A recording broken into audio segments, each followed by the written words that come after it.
Hello. Although there's little to no evidence that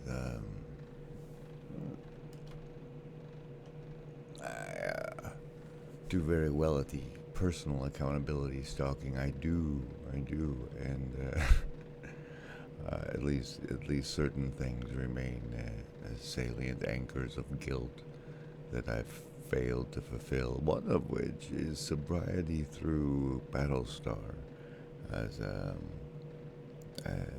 it's previous incarnations of myself. It's been motivational as far as discipline goes.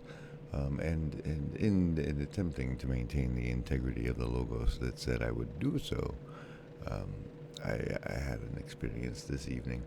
This particular portion of the series is the 13th episode of the first season, in which the boomer has, just after her suicide attempt, has placed a nuke on board the base star of the Cylons, and was confronted with the fact that she herself was one at the 33rd and 33rd minute second. But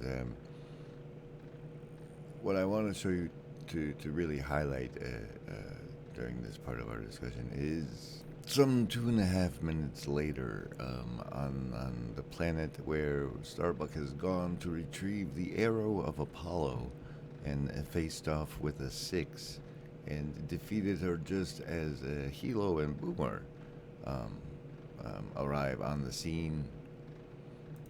And were this actual history, I suppose this shot and this moment would be what we enshrined and depicted on the tapestries and paintings of the great retrieval of the arrow of Apollo. But we are at the scene where Starbuck is about to discover both that her friend Hilo is running around with the Cylon, and that she carries the abomination of a human Cylon crossbreed. And I think maybe we'll get away with playing her acting of that as if it were a historical record. I don't know, I am endeavoring so to keep this fair use. This is the moment where she recognizes that the Cylon is with her friend, who she has thought was dead since the bombing of the planets. And now the first moment, I suppose, that a human discovers the existence of the abomination. At least the human that wasn't involved in its creation, creation, creation.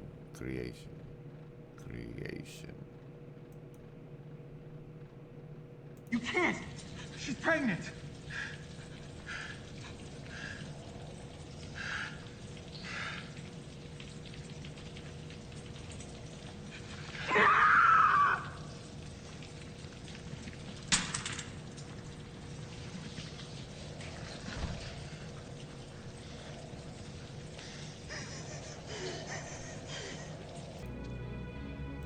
And then there's this scene where the six shows the guy as through a hallucinogenic projection the birth of the abomination. But I was struck as the scene presented to me the beauty of the canopy. No, that's not a canopy. The mountains in the background there, and how even how whatever it is we are at least programmed to see and appreciate beauty. And this whole abomination talk, you might be offended by it's pretty spicy terminology, but essentially, if I look around at nature, the only thing that does it, like, they programmed me with Sesame Street, and they were like, one of these things is not like the other, one of these things does not belong. And it was, and one of the things that is not like the other, and one of the things that doesn't belong is humanity. Like, if I witness the natural world, it seems like the fall was the fall into sense making and reason, and out of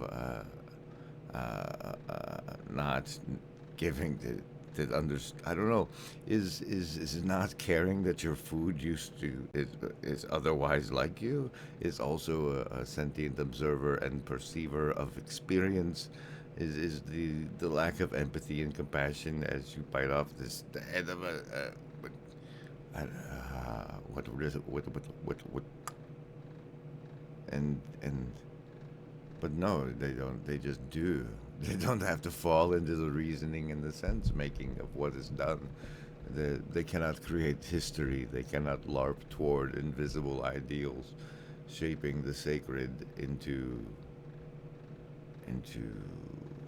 well, shaping ourselves and automating automatons automate toward what is held sacred.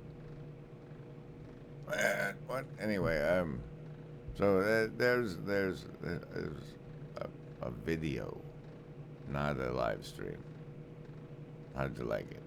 Was it good for you? Was it what? What was it? Oh yeah.